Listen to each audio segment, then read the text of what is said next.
Can we all stand up as we read together Colossians chapter 4, starting from verse 7.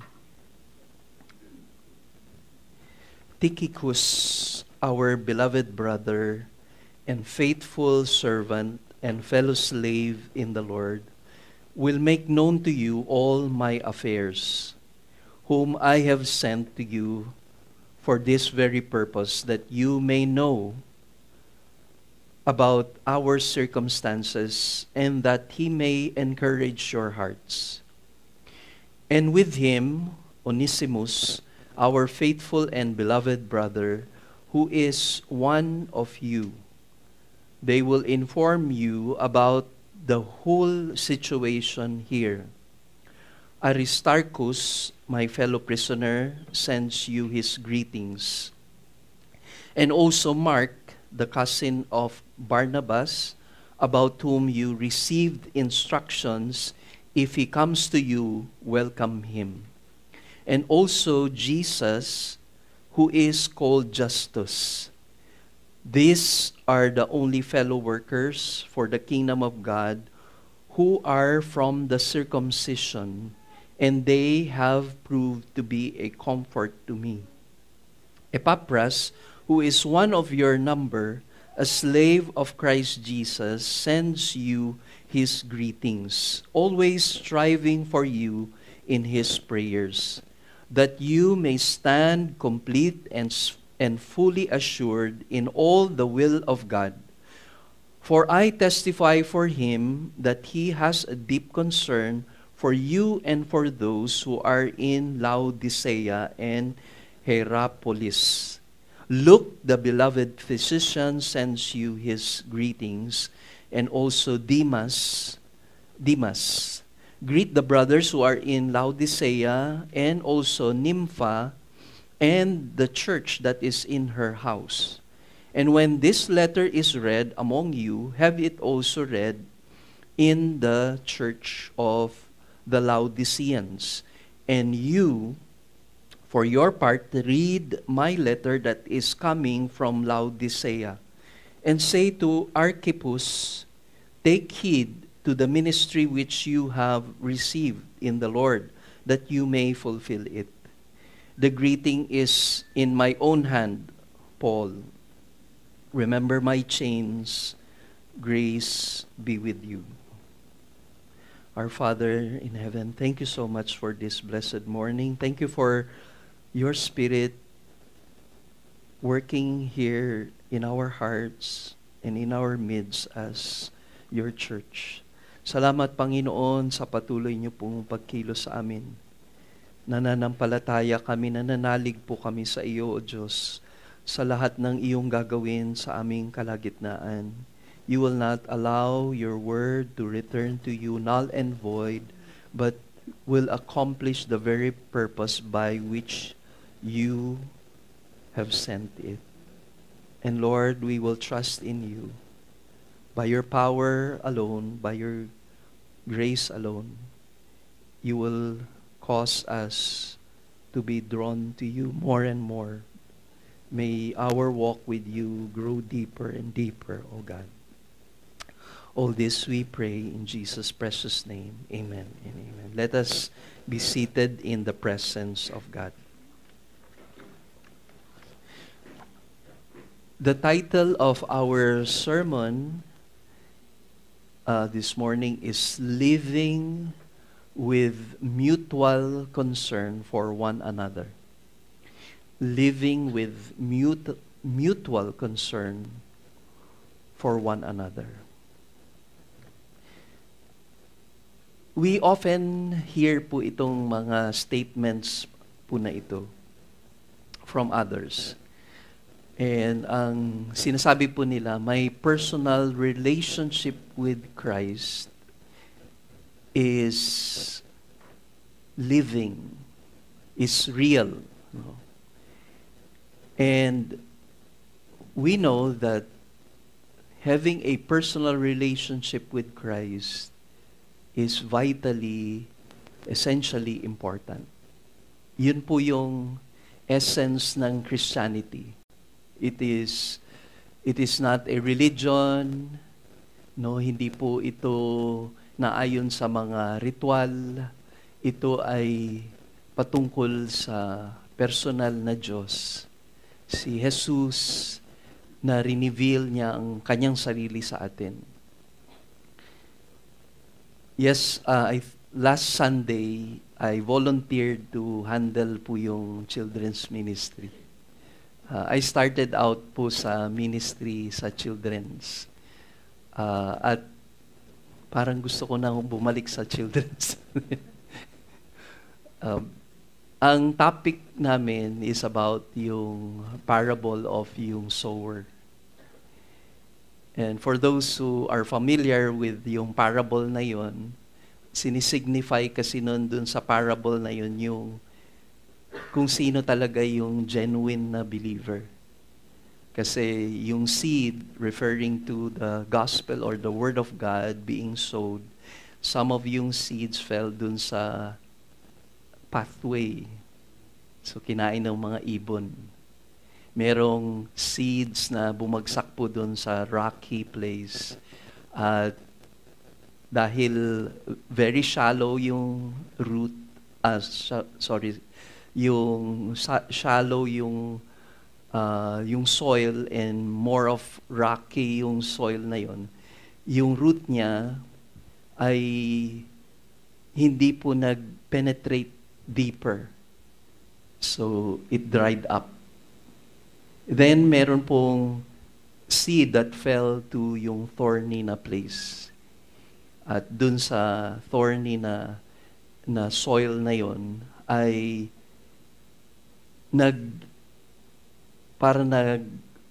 overpower yung thorns doon sa supposed to be yung tumubo na seed. And lastly, there are seeds that fell to yung fertile soil.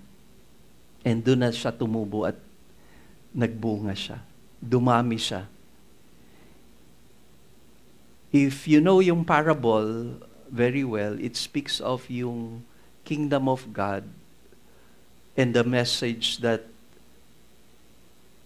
Christ proclaims that will be sowed to the hearts of the people. At ito ay mga seed na yung isa na sa pathway ay nung nahulog yung seed na yun, yung word, ninakaw po ni Satan. Inisnatch ni Satan po yun. Yung nandun po sa rocky po na ground, hindi nag-penetrate yung seed. Siguro may konting excitement lang na narinig niya yung word, narinig niya yung gospel, pero hindi talaga nag-penetrate yun sa kanyang soul. Kaya hindi ho totoo yung kanyang quote-and-quote na conversion. Then there are those who, yung seed that fell dun po sa thorny na ground, nung dumami po yung problema, nung una excited siya sa Christian faith, tapos dun dumami po yung problema, na-discourage na. Ganito pala yung Christianity o Christian life, ang daming problema, ayoko na dito. At yung totoo, yung genuine na narinig ang message ng gospel na embed sa heart and then tumubo and nag-grow, nagbunga. Yun po yung genuine po na Christian.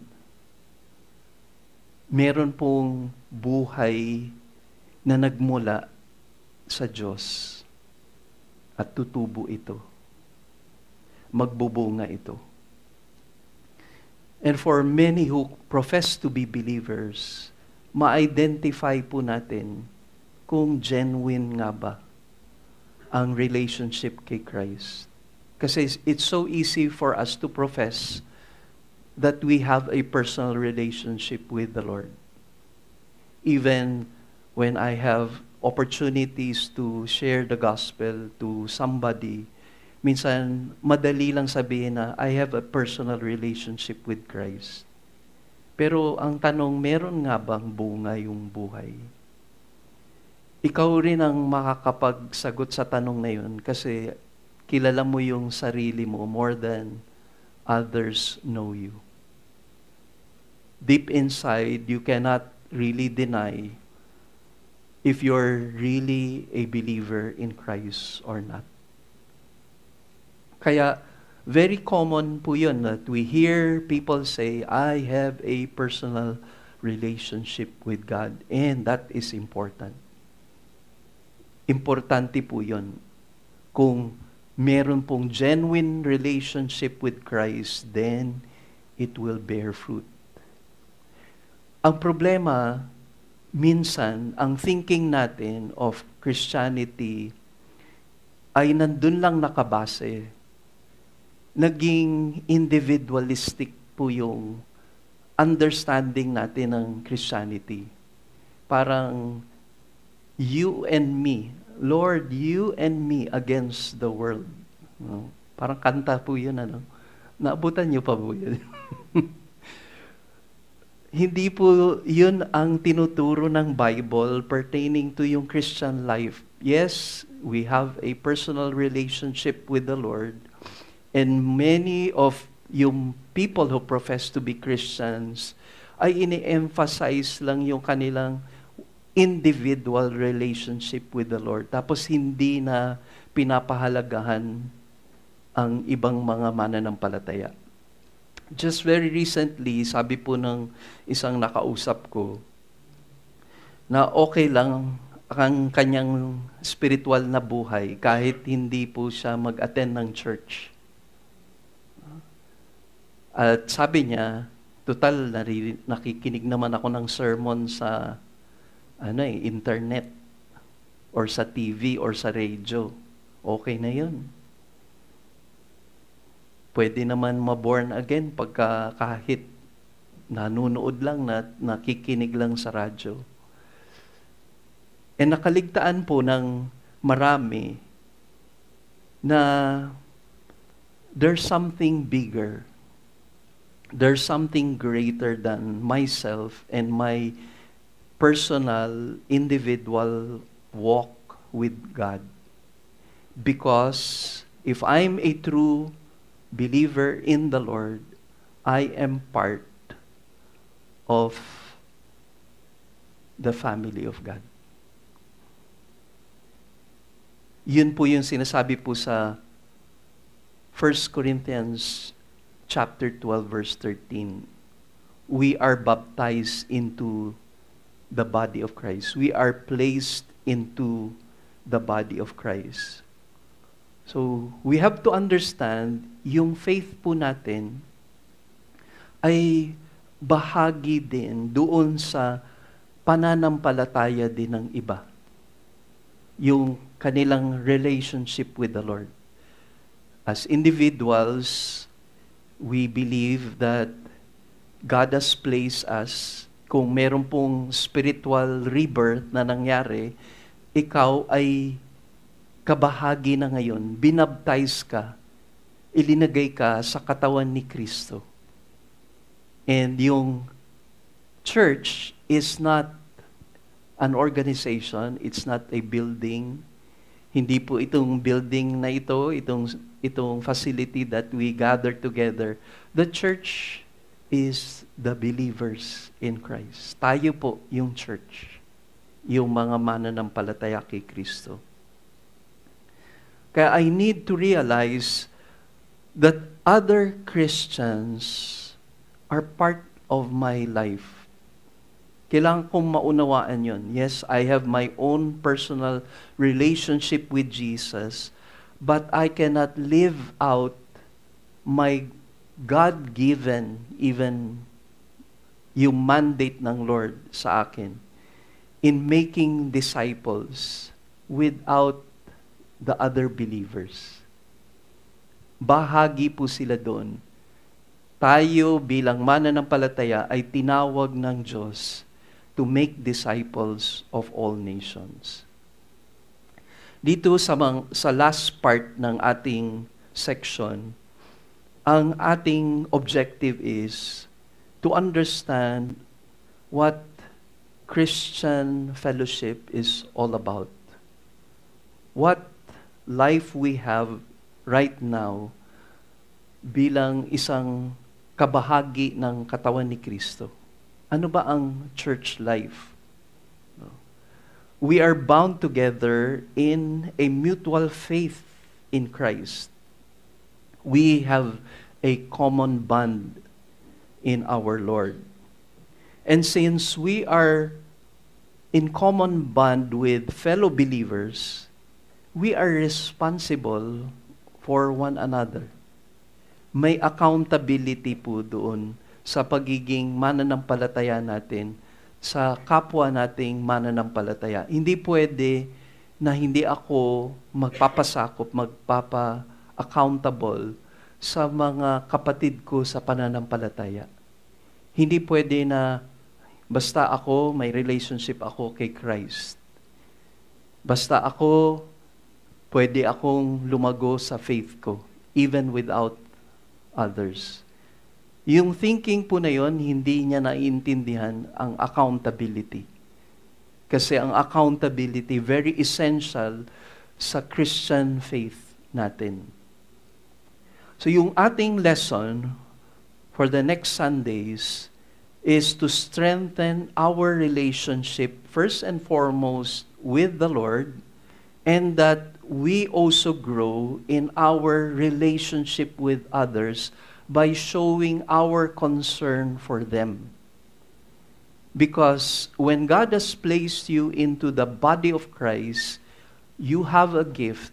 May part ka sa body po ng Panginoon. Meron kang gift na pinagkaloob ng Diyos at magko-contribute ang buhay mo para sa spiritual growth ng kapatid mo sa pananampalataya. Kaya yung purpose natin sa mga susunod na Sunday is to help you to commit yourself to your fellow brethren. Yun po yung emphasis natin.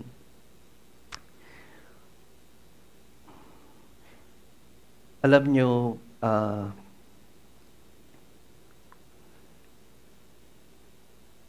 in my early walk with the Lord, kasi siguro medyo napapansin niyo po yung personality ko. Hindi ko nakita nung una yung value of being with other Christians. Actually, ina-avoid ko yung mga big gatherings eh.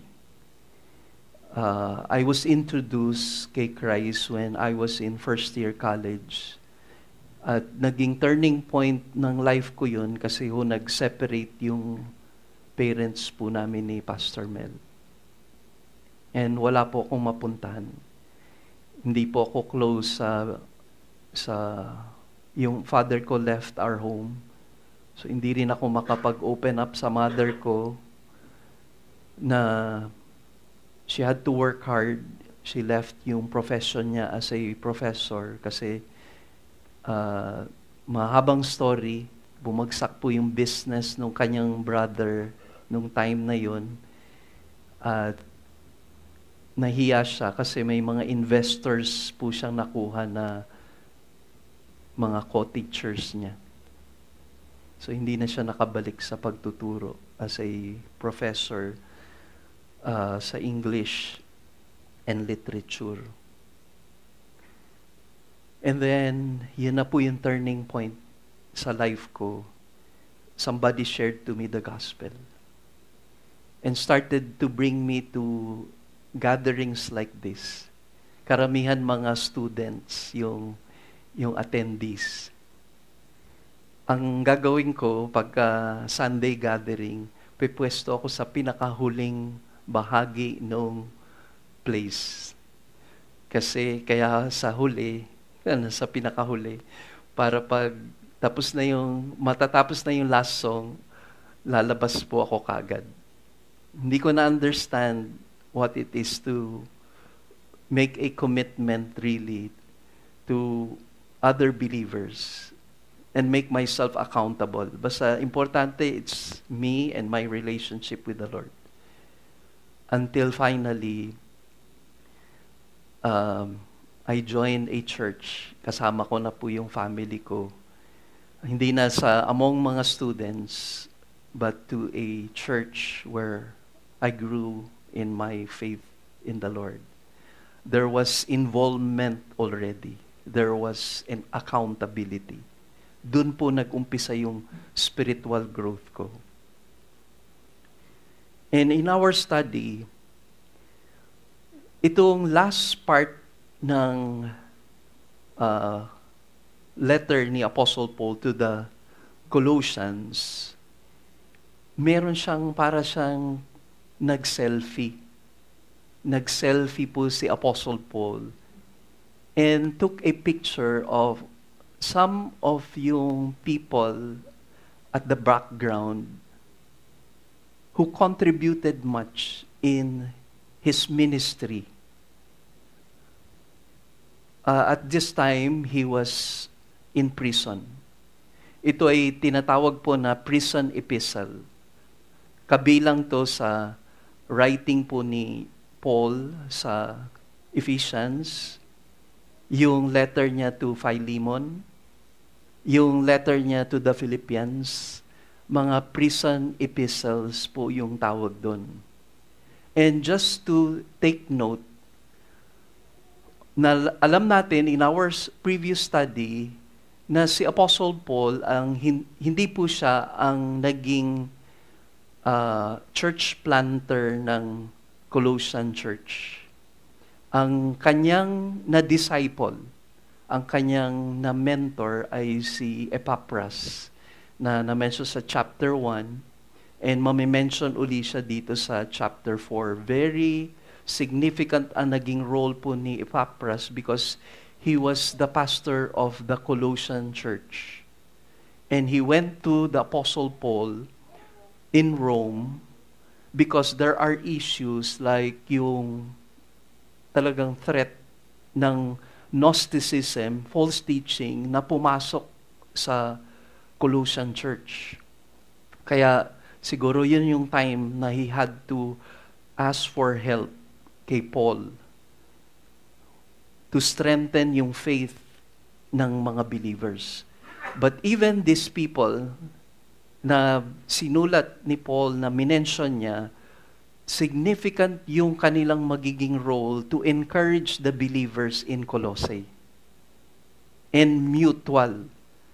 Yung kanilang buhay, yung kanilang pananampalataya, ang mga Colossians, somehow encourages even these servants of God na who work side by side kay Apostle Paul. Nabanggit po dito si Philemon. Si Philemon, according to Bible scholars, ang kanyang home, ang kanyang household, ang naging place of gathering. Initially, dun po nag-start yung church or yung believers sa Colossae to gather. Si Philemon. And may issue dito si Philemon with yung letter ni Paul to Philemon kasi nga si Onesimus, yung dati niyang slave, ninakawan siya. Tapos in God's providence, nakarating po si Onesimus sa Rome and na-save through yung ministry ni Apostle Paul. Even while Paul was in prison in Rome.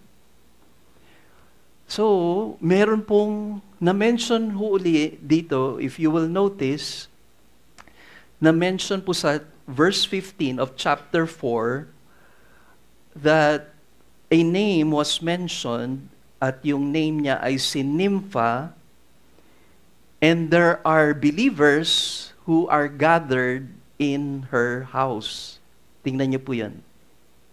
Verse 15, greet the brothers who are in Laodicea and also Nympha and the church that is in her house. So yung mga believers, yung church, hindi po siya yung building, hindi siya yung institution or organization, kundi yung mga mananampalataya daw ay nag-gather sa bahay ni Nympha.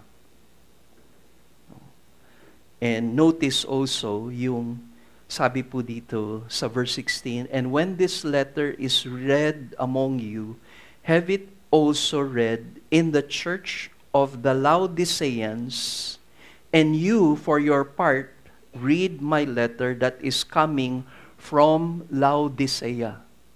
So yung letter po na ito to the Colossians will be passed on to the church in Laodicea and Hierapolis, no, mga nearby siguro itong mga places. At part ito kung titingnan niyo yung modern day map, ito ay located sa Turkey. Itong mga places na ito ay bahagi ng modern day Turkey. So, ang question, ano ba yung letter din? Kung ipapasa ito, merong aantayin na letter din from the church in Laodicea. Some scholars believe na yung letter na yon is the letter of Paul to the Ephesians. Kasi yung earlier manuscripts ng letter to the Ephesians na meron po tayo ngayon sa Bible, wala hong specific na mention na Ephesus, the church in Ephesus.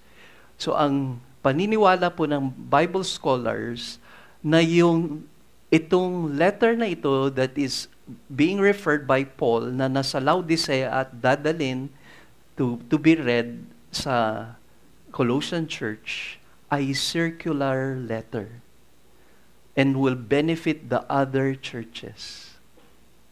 Kaya nakita niyo po yung bigger picture. Even as we gather together as one body in this local assembly, in this local church, there are also other believers. There are other churches also, our fellow brethren. Mga kapatid po natin sila sa pananampalataya. And for some of you, nakakontribute yun sa buhay ninyo. Even your association with them or your relationship with them, nag-contribute ito sa inyong buhay. Kaya, minsan, we have to think that it is important for me to see beyond myself people who are in need of help. People even beside us na marahil nakangiti lang po. Minsan, igigreet lang tayo. Pero hindi natin alam kung anong pinagdadaanan nila. Meron pong gustong gawin ng Lord. And even dito, at the moment that Paul was going through much difficulty, he was the one who was encouraging the believers while he was in prison. So even when you are in your lowest moment sa life mo, you can be an encouragement to others. Kaya minsan gumagaang yung pakiramdam natin kasi hindi na yung sarili mo yung iniisip mo eh. Hindi na yung kung ano yung magpapasaya sa'yo. Kahit sa relationship po ng husband and wife, pag hindi mo inisip yung kasiyahan mo at iniisip mo na lang yung kasiyahan ng partner mo or kasiyahan ng family member mo, minsan na-uplift na yung soul mo eh.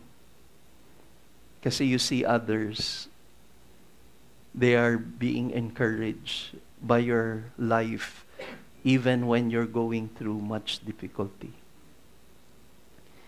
Yun po yung pine-present po sa atin. Largely doctrinal po ang Colossian letter, but very personal na po yung mga last part na nung letter na ito. Yun po yung naging asset ni Paul. It was not, even when he wrote to the Philippian believers, he was not thinking of yung blessing, material blessing that they have given to the Apostle Paul and support that they gave to Paul. But he was thinking about their heart for God. Because in their poverty, sa poverty po ng Philippian ng church, nag-support sila kay Paul. Nung walang-wala sila, nagbigay sila ng higit-higit pa. Pero ang pinasalamatan ni Paul ay yung buhay nila. Yung encouragement na binigay nila para kay Paul for him to continue on in the work of God. Pagdating sa Ephesians 2, 1 to 10, for you who have been faithfully studying your Bible, yung Ephesians 2, 1 to 10, very precious po yan sa ating buhay spiritual. For some of you, siguro, hindi man nyo na-memorize yan, pero alam nyo yung structure nitong letter na ito o itong part na ito ng Ephesian letter. Because this talks about yung past life ng mga believers. Sabi ni Apostle Paul, you were formerly dead in your transgressions and sins. I cannot go into detail po dun sa nito, but basically, ito yung buhay nyo in the past. Patay kayo spiritually dahil sa kasalanan ninyo.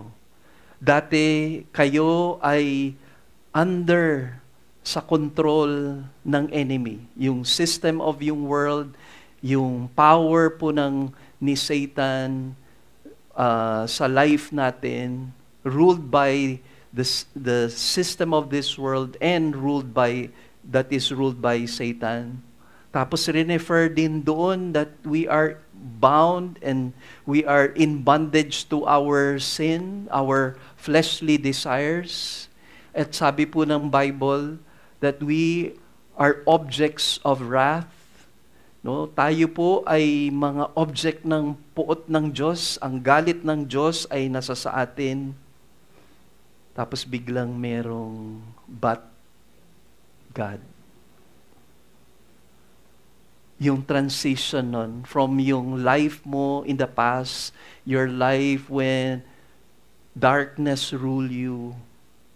Tapos sabing ganun sa verse 4, but God, being rich in mercy because of His great love with which He loved us, even when we were dead in our transgressions, made us alive together with Christ. By grace you have been saved. Tapos yung Ephesians 2:8 and 9, paborito natin. Paborito pa rin ba ninyo? No, si Laika, ang pronunciation niya nung bata siya sa paborito, pibirito. Kasi doon natin naintindihan ang salvation experience natin. For by grace you have been saved through faith, not by your own good works, so that no one should boast. It is the gift of God. So for us na mga Christians na, kahit siguro for those who are new, very fresh sa inyo yung message na ito, for those who have been in the Lord, very real sa atin po itong passage na ito. Pero, may malungkot lang din. Kasi, for us believers, kung familiar tayo sa Ephesians chapter 2, verses 1 to 10, ang chapter 2, 11 to 12, ay naging less familiar sa atin. Paul, in chapter 2, 11 to 22, presented the same concept and applied them not to our individual salvation sa verses 1 to 10, but he is now including all people of God. So, dun sa part ng first part, 1 to 10, that speaks to us, although generally it is for the believers in Ephesus, but somehow it becomes so personal to us. Personal yung dating sa atin nung Ephesians chapter 2, 1 to 10. Yung individual salvation natin. Pero hina-highlight nung 11 to 22 at dinidescribe yung reconciliation natin with God ay kabahagi tayo sa mas malawak pang naganap na kaligtasan para sa ibang mga mananampalataya. Because of the gospel, we were reconciled to Him as a church through the gospel. So verses 1 to 10 seems to focus on us as individuals, but verses 11 to 22 highlight some corporate aspects of our salvation. So verses 11 to 18, as Paul wrote itong letter na ito, present niya sa atin through the death of Christ, we were reconciled. Two groups were reconciled. Na dati ho,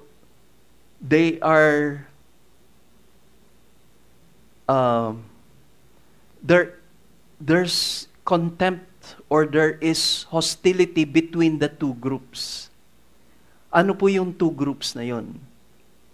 Yung mga Hudyo, na tinatawag din na circumcision group, and they believe, because they are from yung lahi ni Abraham, God's chosen people, and they were given the law.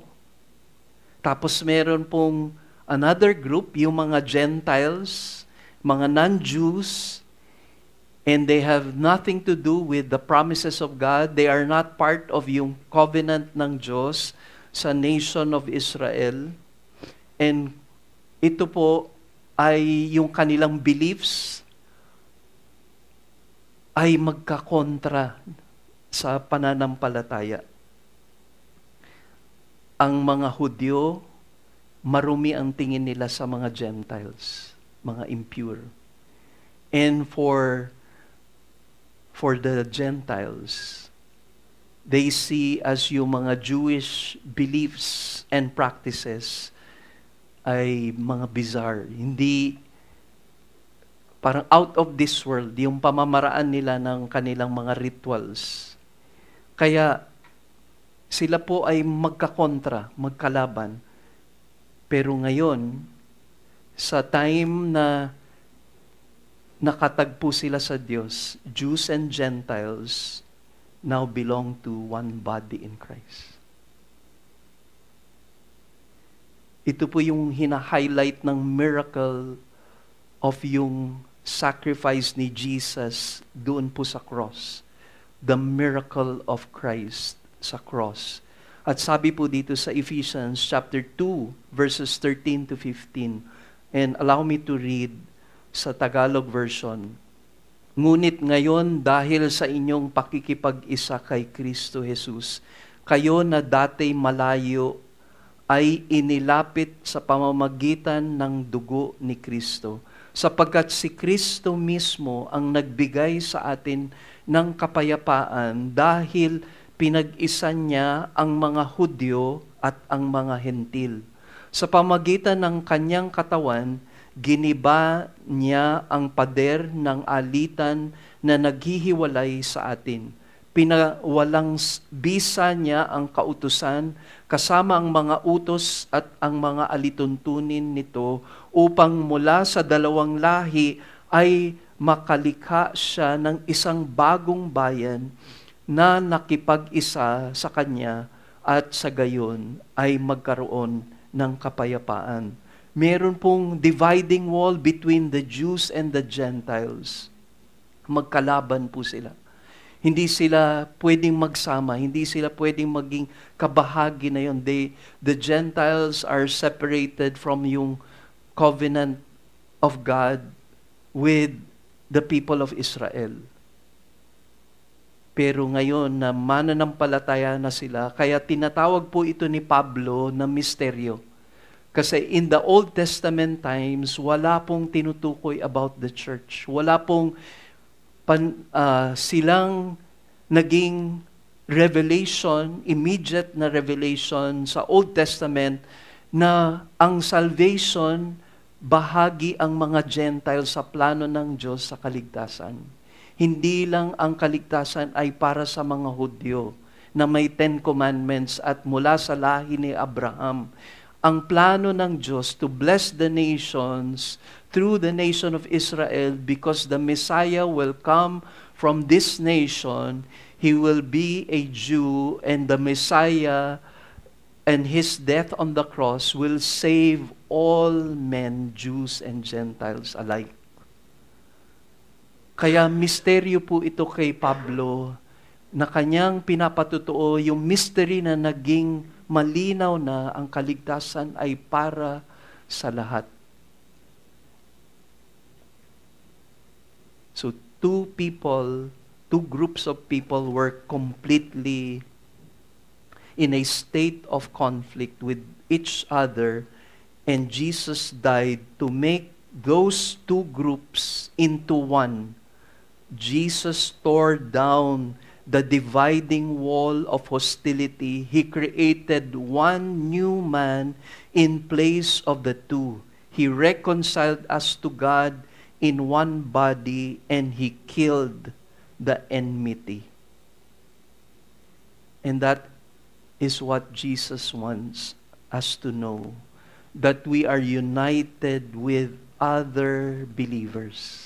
Tayo ay kabahagi na sa katawan ni Kristo, at ang mga kapatid natin sa pananampalataya ay isa nang sa katawan ni Jesus. Kapag pinag-usapan po yung unity na present po sa atin ni Pastor John last Sunday, we are united already in the Spirit. No one can separate us from one another because our unity is based on our relationship with God. Tayo ay isa na sa Espiritu Santo. At sabi ng Bible, we have to maintain yung unity na yon of the faith. Kasi what unites us? Ano po ba yung nag-unite sa atin? Yung pananampalataya na natin po sa Panginoon. Kaya, do we have the same doctrinal position? Natatakot po tayo sa doktrina, no? Or I'm talking about yung essential doctrine na it is about yung sufficiency of the Bible. The Bible is without error. We believe that God is one God, three persons, three distinct persons, and that Jesus is God who took upon Himself a human form. Yun po ba yung pananampalataya natin? And then if we are one in that faith, we are one in the Spirit. Isa tayo sa Espiritu Santo. At nais ng Panginoon na ma-maintain itong faith na ito. We grow together dito po sa ating pananampalataya. Sabi po sa verses 18 down to 20, sabi po doon, for through Him we both have our access in one Spirit to the Father.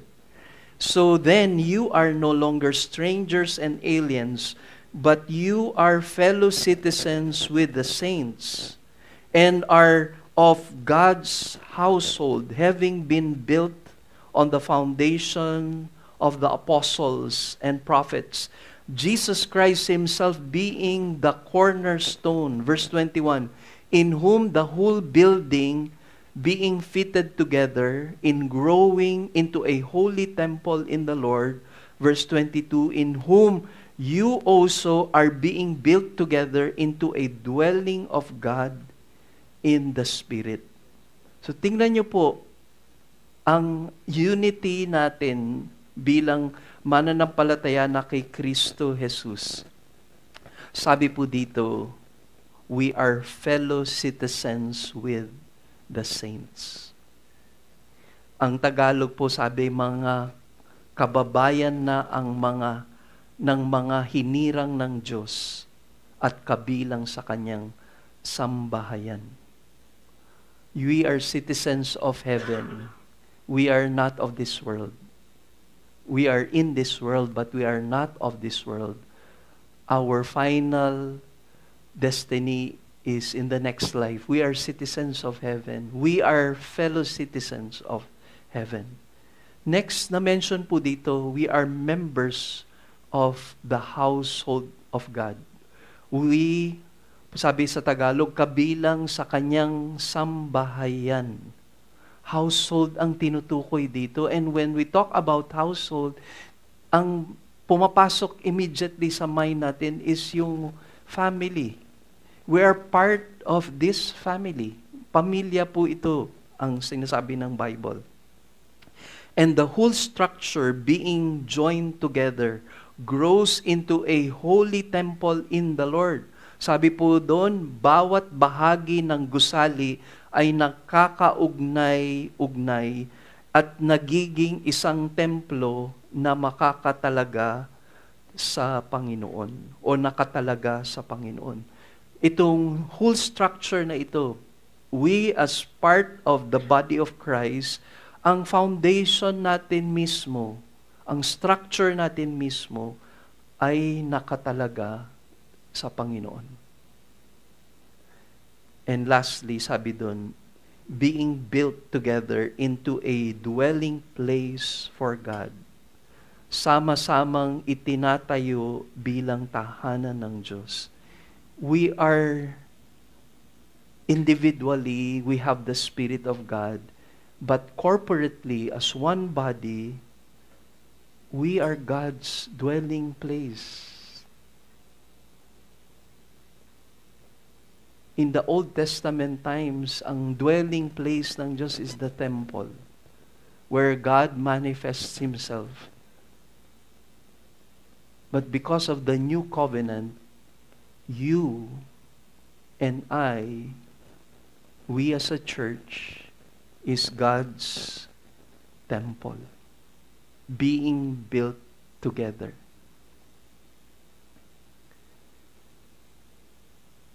Yun po yung whole point ho ng yung ating theme for this year. Because when we talk about church life, parang hindi na po natin napapahalagahan po yun. Yung maging kabahagi ng katawan ni Kristo. As long as I attend Sundays, kung makapag-online man ako, kasi busy ako, di online ko na lang. Nakakaligtaan ho natin yung kahalagahan ho ng being part of the body of Christ, where we can join together, grow together, encourage one another. Na yung, di ba yun po yung sabi ng Bible, yung mga one another, love one another. Ano pa po yung mga one another sa Bible? Encourage one another. Let us not give up meeting together. Kasi, yun nga daw, nadala natin yung tinatawag na parishional mentality. Na, nobody knows me, okay lang, pag nandyan, okay din, kung wala. Ganun na po yung naging pananaw natin sa pagiging bahagi sa katawan ni Kristo. Pero hindi. Precious po sa atin kung ano ang pagiging kabahagi ng katawan ni Kristo. We are one spiritual household, sabi ng Bible. We are one dwelling place for God spiritually. At hindi ho mangyayari yon kung hindi tayo nag-gather physically and we do not gather together to worship God. Kasi yun po yung essence ng church life. We are one body in Christ. If Jesus died to join you together, as one author says, with other believers, so that you can all collectively serve as the temple of the Holy Spirit, how should that affect the way you look at the Christians around you? Kung dahil sa kamatayan ni Kristo, pinag-isa na tayo at isa na tayong katawan niya, tayo ay templo ng Panginoon collectively, paano mo tinitignan yun? Yung epekto dapat sa buhay mo, sa kapwa Kristiyano mo, o sa isang local church. Sabi nga, the church is not a building made of wood or stones, but a house made up of individual people who are miraculously joined together by the death of Christ to be the place where God dwells on earth. Together, we become a dwelling place for the Spirit of God. Yes, each of our bodies is a temple of the Holy Spirit. But here, Paul said that all of God's people collectively are one big temple in which the Spirit of God dwells. It is not about me as an individual. It's about the group of people whom God has recreated to be something bigger than anyone individually. Kaya it is a great joy to worship God together with His people. Appreciate ko po talaga yun. Grabe po yung kasama mo yung kapatid mo sa faith na nag-worship kayo together in honoring God. When I hear, sabi nga po ni Pastor John sa worship team, kasi 'di ba minsan pagka nag-attend ka ng worship gathering, parang yun nga ang naka-highlight yung mga nasa harapan, yung sila yung dapat maganda yung pagkakaawit, may harmony yung musicians at saka yung mga ng worship leader at saka backup. And in-encourage niya po yung worship team. Hayaan natin na marinig natin yung boses ng mga kapatid natin. Kaya kung mapapansin nyo, hihinaan po yung music. Hihinaan po yung boses ng mga worship leaders. Kasi para marinig kayo din, kasama kayo sa pagsamba. Kayo yung ina-usher tayo lahat sa katawan ni Kristo na sumasamba sa Panginoon. And very overwhelming lang ho. Kasi it's a glimpse of heaven when you enter the very place of the Lord. For the whole of eternity, we will be worshiping God. And I'm part of that body. Bahagi ako nung katawan ni Jesus. Si Christ na inialay niya yung buhay niya para sa akin at para sa iyo. Family po tayo. Kaya minsan, ang hirap pag nagre-reach out ka sa mga loved ones mo, yung mga blood relatives mo, tapos wala po silang response. Napaka-cold nung pakikitungo nila sa iyo. Pero yung kapatid mo sa faith, di ba, ang layo pa lang, nakikita mo na siya. No? Kasi kapatid mo siya sa faith May times na may conflict tayo kasi iba-iba talaga tayo. No, hindi ko type yung kulay nung suot ni sister. Ba't ganun yung kulay? May mga pagkakaiba tayo Kaya nga yung unity, may unity daw sa diversity. Kahit magkakaiba tayo, di ba, hindi ko type yung kulay ng damit niya, yung suot niya, pero kapatid ko siya sa faith. Mahal ko siya. may mga di tayo pagkakaunawaan, yung mag-asawa nga, di ba? Hindi nga nagkakaunawaan minsan no, na ano lang, yung minsan sabihan nga na ano lang talaga yan, nag-emphasize lang ako, pero hindi ako galit. Di ba? Kasi po si Sister Maris, magkaiba po kami ng personality. Si Sister Maris, ayan, very alive, alert, enthusiastic. Pagka daw sa family po ni Sister Maris, joy to the world. Pagka sa amin, sa family ng Kaparo, silent night. Ayan. Sabi niya, Jess, kung yun na pangasawa mo, no, silent night, kagaya mo, buong araw, panis ang laway mo. Kaya ako yung binigay ni Lord sa iyo. No? And sabi niya, nakakabingi yung katahimikan. Pwede ka ba magsalita?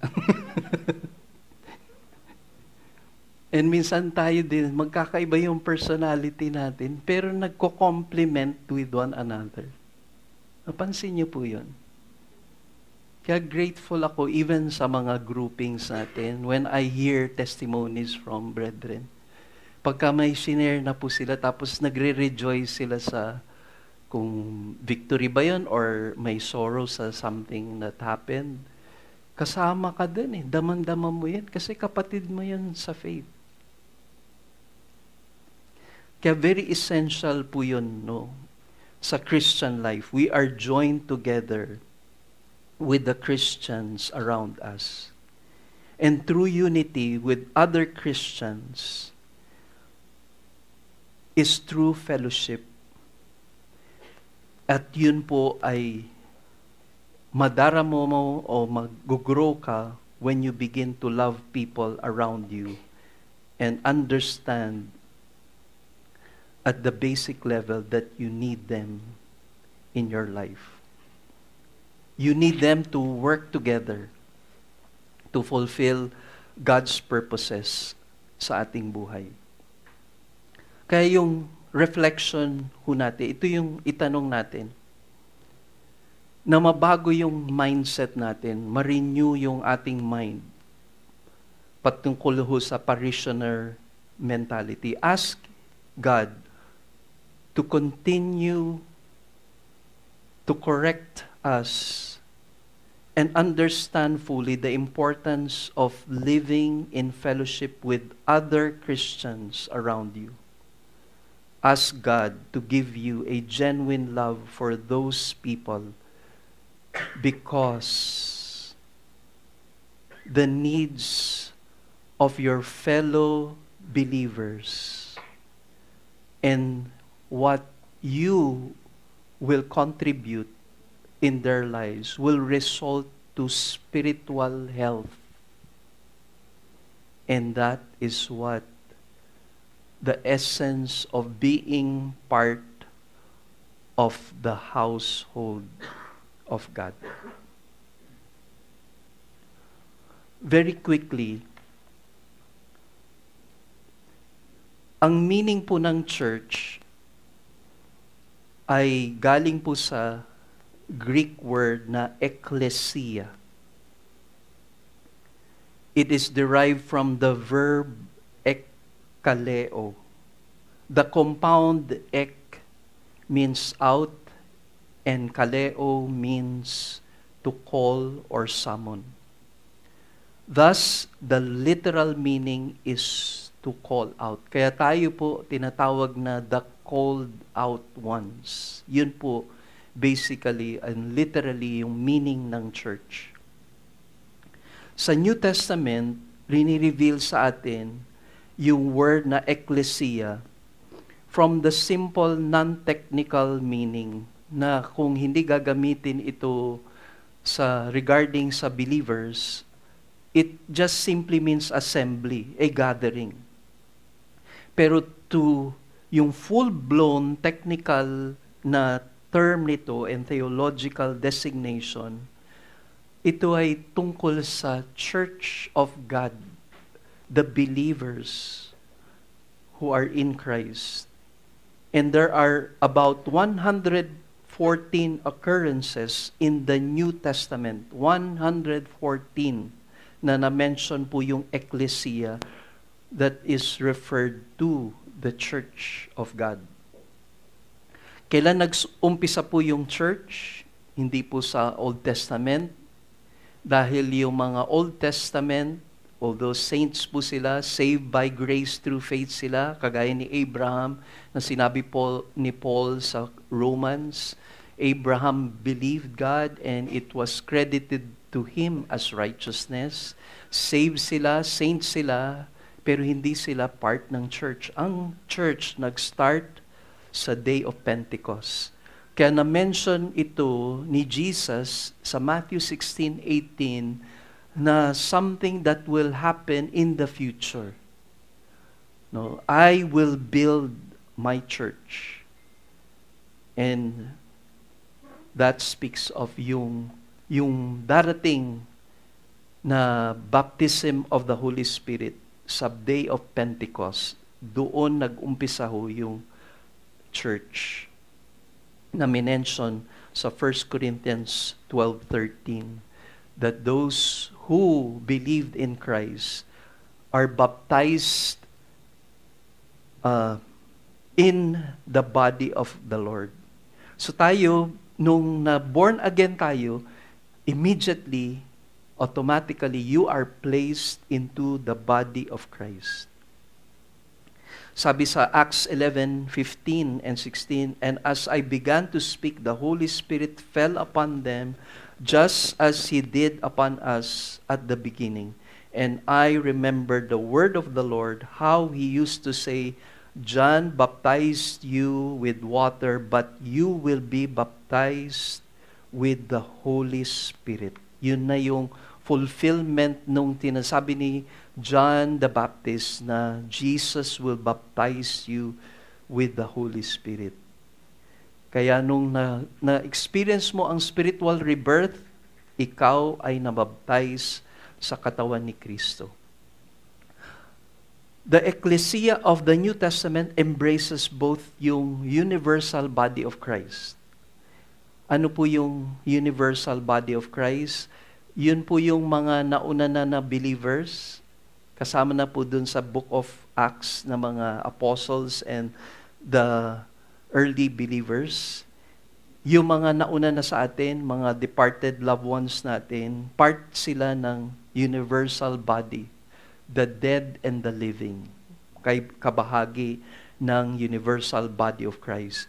At merong tinatawag na local expression of the body of Christ. This is a local assembly. At ito ang ini-emphasize ng Bible, ang local assembly, na nafulfill ang one another sa local assembly.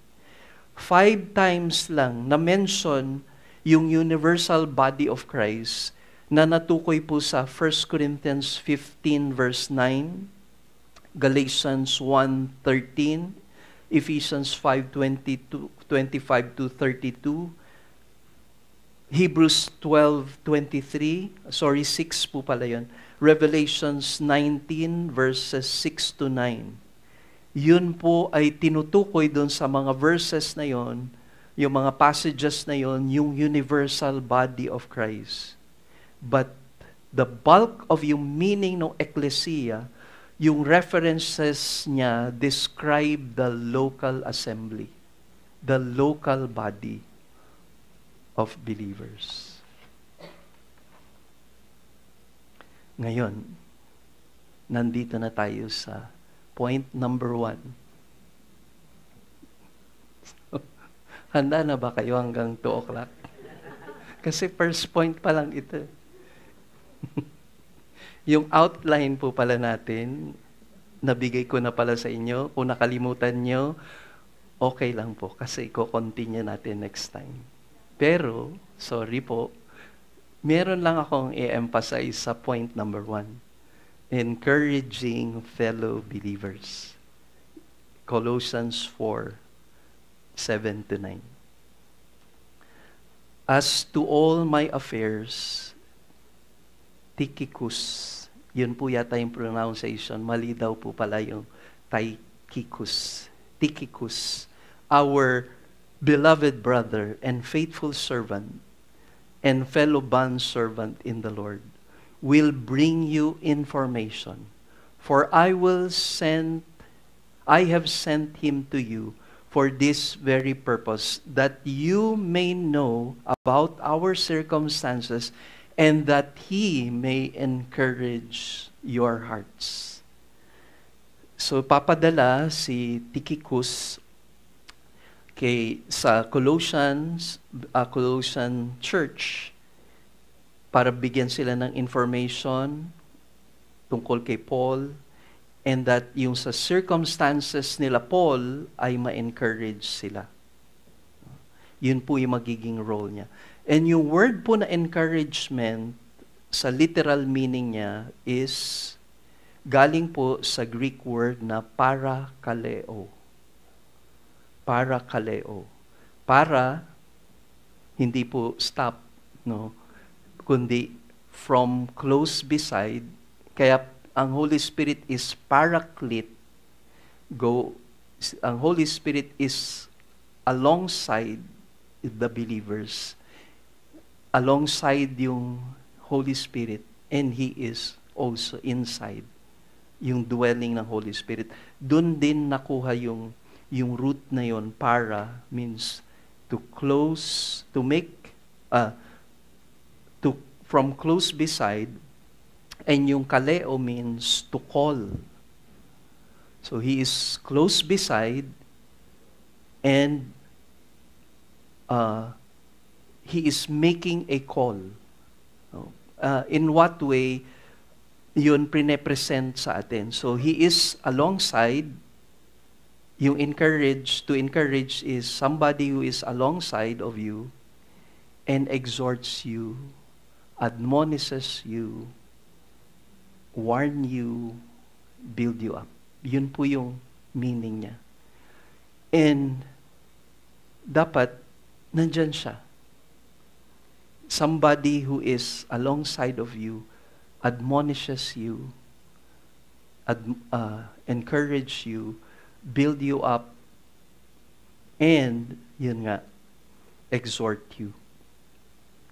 Yun po yung magiging role po ni Tychicus sa mga believers.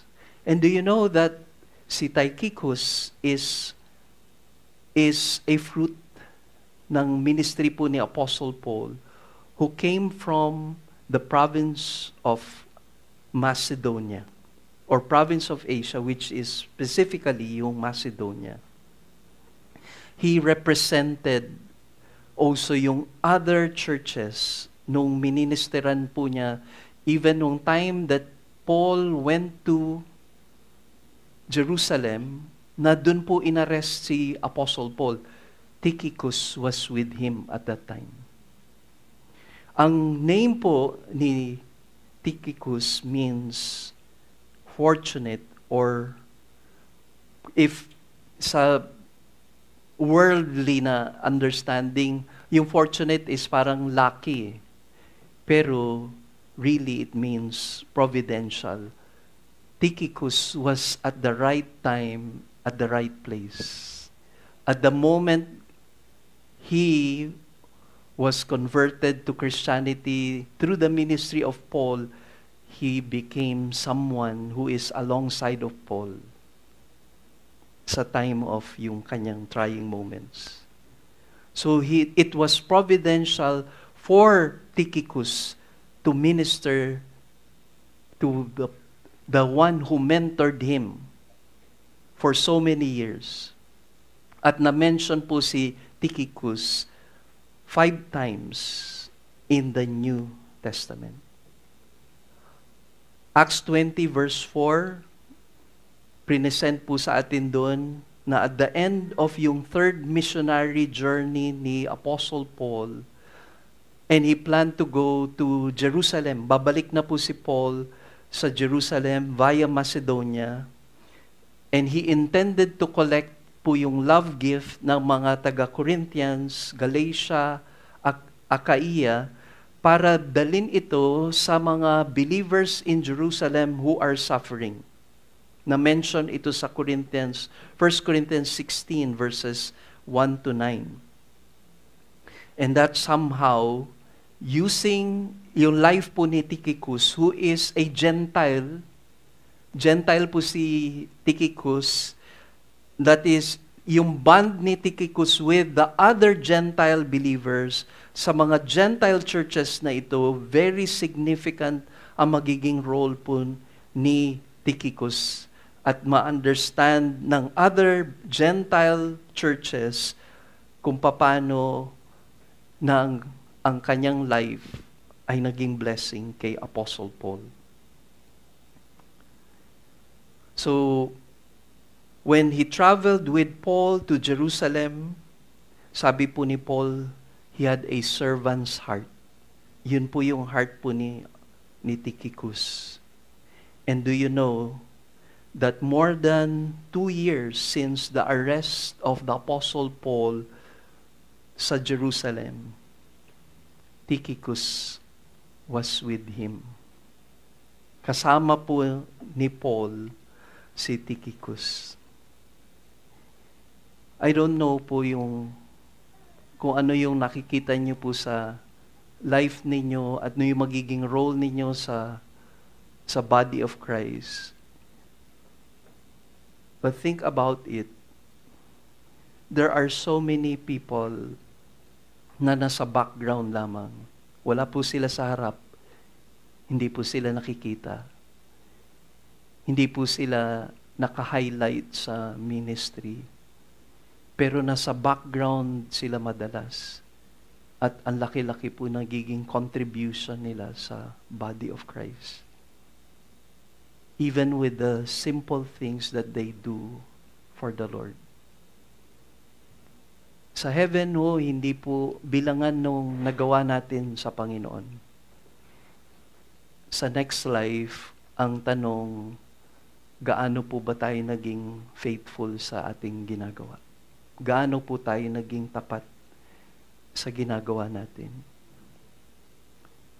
Kaya po, na-appreciate ko yung ministry na nasa background ka lang.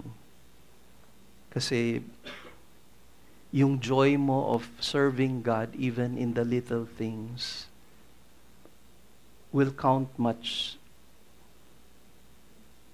sa eternity. You have a part. Hindi po ito Jordan, LeBron James na laro. Nagkakamali po tayo kung ang understanding natin merong bida na Michael Jordan at saka LeBron James. Na-share nga po ni Pastor Mel nung nandun siya sa US to preach po dun sa church sa Living Word Lakewood. So yung mga last games daw po ni LeBron, hindi na masyado yung highlight na sa kanya. Dati it was about him and winning. Pero yung mga last games niya, nakita niya yung team. Nakita niya yung bagong mga players. And in-encourage niya yung other new players to do their best. Sa atin, hindi nyo lang alam kung paano kayo naging encouragement sa amin po ni Pastor John. And in so many ways, grateful po kami na kabahagi po kayo ng spiritual growth ni namin. Yung aming walk sa Lord, yung aming commitment sa Lord.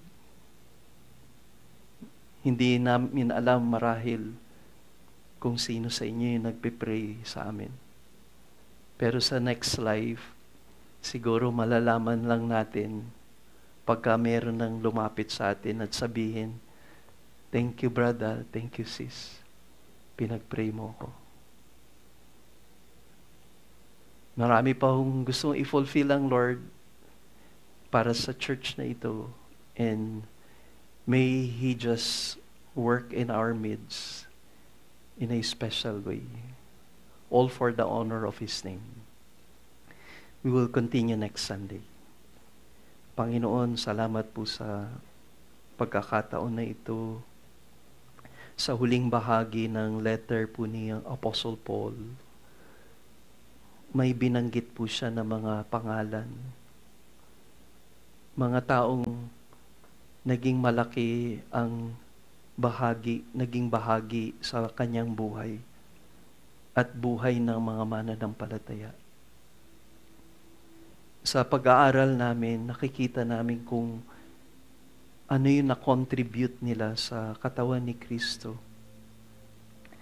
Marahil hindi nga sila naka-highlight sa mga letters na ito, nabanggit man yung mga pangalan nila, pero generally they are unknown to others.